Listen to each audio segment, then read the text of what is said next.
matter of housing. It is with great delight that I deliver my address to this distinguished gathering of practitioners and participants in the African and indeed in the global real estate and housing ecosystem this morning.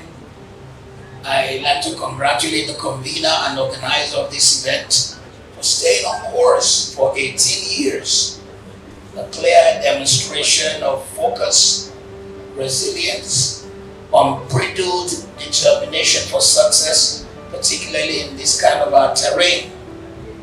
Let me start by acknowledging the fact that most people will ordinarily not associate me with real estate or housing. The reasons are not far-fetched. Firstly, because of my dressing. I'm a real Ariwa boy. I was born in the north. And you probably know me just as a man of the cloth because of my nearly 50 years of pastoral journey and endeavors. Most of my 110 published books have been primarily in the area of my original calling, and apart from my Global Wealth Summit series, I've never accepted any invitation to chair or speak in any real estate or housing event in Nigeria or any part of the world. Indeed, until recently, when we launched our latest legacy project, the Macarius Luxury Place in Lagos, we deliberately kept our involvement in housing and real estate out of the glare of the public and social media. However, as we will see this morning, I do have a few stories and experiences to share that will add significant value and enrich the conversations at this conference. The truth is, I'm passionate about real estate because the only estate that is real estate. And I got involved as the subject of real estate from the beginning of my journey. Matter of fact, built my first house at the age of 27, and now I am 72. With nearly 40 years of large-scale investment in various segments of real estate, we dabbled into agriculture, office building, commercial building, residential. We also got into land banking in multiple states across Nigeria. And our global perspective on this issue is highly open to question, so that this audience will be able to benefit immensely from the nuggets which I'm able to share this morning. In view of the allotted time for my address, I will speak on two broad outlines. The first will be a brief comment on the conference theme, and then our proposition for dealing with issues based on the experience which we have had. First one, the conference theme.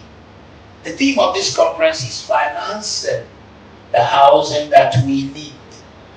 This theme is apt and particularly timely. Finance is central in housing and real estate development. A friend of mine always put it succinctly by saying, real estate is a financing game. I cannot agree more. We were taught in elementary economics that capital is a basic factor of production. Finance is required at both ends of the value chain to actualize the demand and supply of housing. On the supply side, construction or a wholesale finance is required by developers to deliver on housing projects. Whilst on the demand side, mortgage or retail finance is a key driver of buying or renting decisions. According to the IFC, International Finance Corporation, I quote, the housing deficit for Africa is estimated at over 97 million units, and this is expected to increase as the continent's population grows and urbanization continues. End of quote. With specific reference to Nigeria, there's always a controversy as to the exact deficit figure. I don't want to be caught in the web of that controversy this morning. However, There's a report of the 11th of March 2024 titled Unveiling the Abysmal State of Nigeria's Public Housing System, which is extremely insightful. The relevant part of the report states as follows, I quote, "To bridge the persistently widening housing gap, the United Nations recommended adopting Sustainable Development Goal 11 to address the nation's housing shortage and provide everyone with high quality, reasonably priced homes by 2030. According to research by the World Bank, Nigeria's growing population will require the construction of around 700,000 housing units each year for 20 years to meet its housing needs. By way of parentheses, I need to just say, while walking around, went to one of the units that built social housing, and we were jubilating that they built 16,000, while the requirement is 700,000. The World Bank, cited by the Central Bank of Nigeria, further suggested that 59 trillion in investment is needed to address the housing deficit in Nigeria, end of quote. As a player in this industry, I've always wondered how we can ever raise the size of funding required to bridge the housing deficits in this country. Long-term funding suitable for housing is sales finance. In sales and finance is hardly available, even though we have so many banking representation in this place today. May I share my feelings? Long-term funding suitable is hardly available. The rates are extremely high. And for those who are visiting us, they need to know that sometimes it could be between 30 and 40%. The tenures are generally short, often shorter than the gestation period of your housing project. A bank gave a company a loan to put road infrastructure. One, they did not give a moratorium. And secondly, they drew their first tranche 4 days after our drawdown. Off-plan sales finance is fraught with dangers and grave risks due to macro volatilities in the economy, and also due to the exchange rate, inconsistent monetary policies, the complexity of security documentation, and cost cumbersomeness of perfection of title or collateral are simply better imagined. One of the states of Nigeria has 17 steps before you can get the final documentation. On the demand side, mortgages are essentially non-existent. I heard the name Mortgage Bank today, but I will reserve my comment on the challenges associated with the National Housing Fund and related issues in this address. But having lived in England for over 40 years, 40 in February, and bought houses with mortgages on a number of occasions, I want to submit rather respectfully that we call mortgages what we call mortgages in this country. With all due respect, it's like a mockery of that essential housing credit system. The tenure is 2 to 5 years. Interest rate is 20 to 25%. 20 to 25%. And there's a stifling perfection process. Distinguished ladies and gentlemen, I will pause here and briefly also share some experience about buying houses and mortgage in England. All I needed to do is show my level of income, and with their calculations they could see that I could pay based on my level of income within 25 years. And so a mortgage was set, a house was bought, we had the opportunity. Not that alone, I had to lead our own organization to buy several buildings across the United Kingdom. I probably became the first person of color who had to lead the church to buy 9 acres in one place, 25 acres in another place, with 12 buildings on the ground, with several buildings across the United Kingdom. And this actually led me to begin to teach our own congregants how to buy. Don't even wait for 25 years, how to pay off your mortgage in a shorter time. It became popular and probably influenced the capacity to buy properties within the black community in the United Kingdom. How can we finance the housing that we need here in Nigeria? With the high cost of funding in this environment, we have to be intentional, innovative, and pragmatic about our financing strategies as developers. One strategy which has worked effectively for my own organization, which I started, is land banking.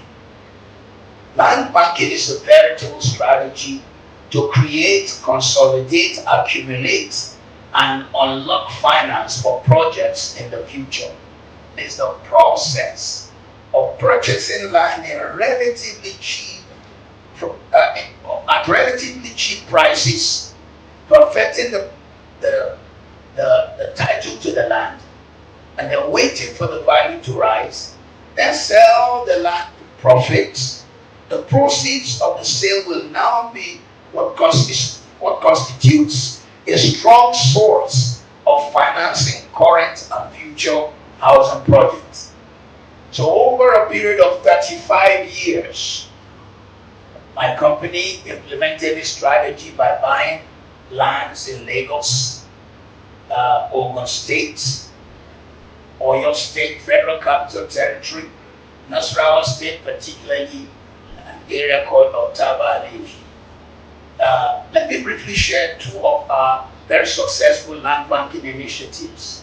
The first one is called Bluestone Garden City in Mowe Ofada, Ogun State. Over a period, we bought 900 acres. And then the second is what is now known as Macarius Luxury Place, which is 120 acres facing the Lekki-Epe Expressway. The process of buying these lands, consolidating, waiting for them to increase in value, became what I am sharing today. The proceeds of sale and the cash flow generated constituted the takeoff for the funding of Macarius. Macarius Luxury Place is on Lekki-Epe Express, which is probably one of the up and coming places when you look at the whole of sub-Saharan Africa. Matter of fact, in Macarius Luxury Place, we took the step of building the first water show place in sub-Saharan Africa. And the intention was for Nigerians in the diaspora to know that if it can happen elsewhere, it can happen in Nigeria. But this was only possible because of the land which we had bought in Ogun State at, might have to quote some of the amount we bought 35 years ago. An acre was 50,000 naira.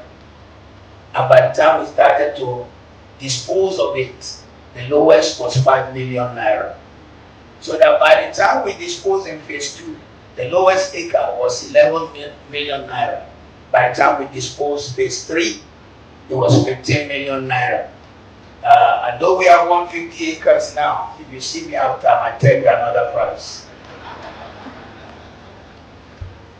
This was our process for banking cheaply, selling, and having enough funding to carry out a project somewhere else, because the kind of amount or the kind of interest from the banks was practically like being suicidal.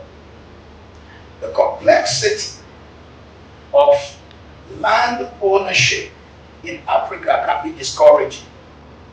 In Nigeria, the Land Use Act vests the ownership of the land in the state governors. With all due respect, it basically means that whatever land I own, we have a socialist system which makes my children or grandchildren not to have it after 99 years. We have no freehold since 1978. And then apart from the governors, yet the natives still lay claim on the land. So when you buy land, you have to navigate between buying from the natives and also regularizing your purchase and documentation through the state. It could be discouraging. However, you must learn how to swim with the sharks. Never get bitten or eaten. With due diligence. Due diligence must be top notch, including some very practical steps if you want to do land banking. Investigate all aspects of the actual land. Who owns it, the root of title, the genuineness of documentation. And may I tell you, that's not easy, particularly if you buy in the south. You buy from the south, they say, our grandfather had 3 wives. After you've paid, another set will come and say, actually he had 5 wives. And the other 2 have not had anything. You buy a second time because you have a vision to see the value in the future. Number 2, take photographs of properties. Highlight the important factors to the land. Number 3, lock down distances to various amenities as you are banking the land. Number 4, identify a need that is not being served in the area. In other words, if you want to disrupt the markets, you've got to have a method. Number 5, look at the entire area. Engage the locals. Look at the facilities available.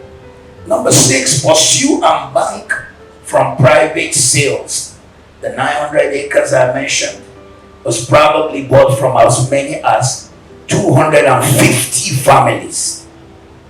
Buy in the path of growth, the direction of the growth of the city.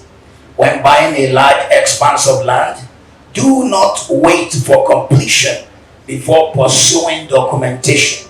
Do it in tranches. First 30 acres was by a military government given to our company in 1991. Second tranche of documentation was given by a civilian government. And then the third tranche, another civilian government, until we got to the 4th tranche. Next point, take pictures and videos of families when paying. Because people, sometimes when they have spent the money, could deny that they ever saw you. Not only do they deny, if you are going to keep land for 20, 30 years, there are kids in primary school who did not know. They did not know when their father sold. Now they are adults and they are wondering how you own their land. All you need to do is bring out the photographs and the videos. Permit me to also advise to avoid following 1, buying under the notion that all lands go up in value, irrespective of location or price. Our experience in Lagos is that Ikoyi returns your value in 1 year, Ikoyi, Victoria Island, and Banana. Lekki returns the value of your money in 3 to 4 years. When you come to Ikeja, it returns your money in 6 to 8 years. When you go beyond Ikeja, it is in 8 to 10 years. And if you leave Lagos, you are on your own. Forgive me, I do not know how to analyze Abuja because the only land I have is in Nasarawa State, which is 200 acres in Nasarawa State. So I'm not very good with analyzing Abuja. Yeah, they will tell us later. Next one, following a bandwagon, jumping to conclusions and buying in the wrong location can burn your finger. Next one, failing to treat land purchase as business transaction but an emotional expression can lead to disaster. So many people buy because they once lived in Ibadan, or once lived in Oyo State, or once lived. When you buy out of emotion, you must know that that's not for commercial purpose. I had to personally buy 300 acres for the university starting in my hometown in Osun State. I knew the commercial value would be very low. I had to also buy another 100 acres to plant 2,000 palm trees. It's not the land, but the palm trees. Failing to treat land purchase as business transaction but an emotional expression can lead to disaster. Failing to use the services of independent and qualified advice from lawyers, land and quantity surveyors, town planners will hurt the business. Purchasing land during a high hysteria in the marketplace would also cause a lot of problem. So in our experience, successful land banking exercise will impel the following. Number one, you need to look at the direction of demographic growth. A good majority of people who now work in Lagos live in Ogun State, particularly the axis where our land is. Number two, familiarize yourself with current land laws of the land. Many people have bought in places like Lagos, failing to realize that Lagos State, on top of the Land Use Decree 1978, the state government have also passed the 1998 law which says on Eki Egbe Expressway, 2 kilometers left, 2 kilometers right are also committed, and many have bought without first reverting to the government. Investigate and know the future developments planned by the state or federal government. There's a lot of argument and shout and cries about demolition, particularly the coastal road. Our company owns a beach on the coastal road, and when we were buying, from the time we bought 20 years ago, we were told that there is a coastal road coming and that it had been established in the books since the 60s. So you could never get documentation on that part of the coastal road. For anyone to now build and blame the government must be playing politics and taking advantage.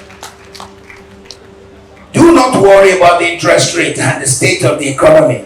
Just locate and buy cheaply and wait for it to grow.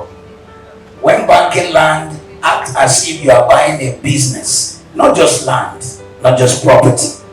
With the African factor of encroachment and constant disputes, because the fact that you have the documentation is not enough, it is wise to hire a reputable, quote-unquote, land garden company, particularly if you have land in acres and your land is in a place like Lagos State, Ogun State. You got to have reputable land garden company, or else you come to your land in the morning and find the house has grown overnight. They use generator to build while men slept. As I conclude my address, it is imperative for me to state that if properly harnessed, land banking could provide you with up to 30 or 40% of your new project. But carriers, I do not want to tell you what value it is. Our borrowing is very limited because of the process of land banking elsewhere and using whatever value there to build the carriers. It has been of great relief to us. It will be of great relief to you. I have discovered that this is a less stressful way of aggregating funding for your future projects. Finally, financing that we need will require our government to implement reforms that will help support developers, de-risk the housing or the housing delivery process. Like I mentioned, one state has 17 documentations. There are too many landmines in the path of developers on the present dispensation. Government at the federal and state levels must be intentional in creating the right and the enabling environment for developers to apply their trade. Get credible and authentic housing news at your fingertips by downloading the Housing TV mobile app. You can also join the African International Housing Show live from across the globe through the Housing TV mobile app. The mobile app features live streaming and trending housing news.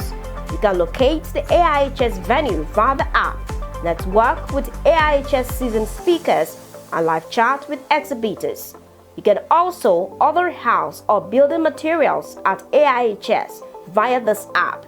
Download the Housing TV mobile app now from the App Store and Google Play Store and don't forget to click on the notification button. Available for both iOS and Android users, Housing TV is also on Star Times Channel 149 decoder.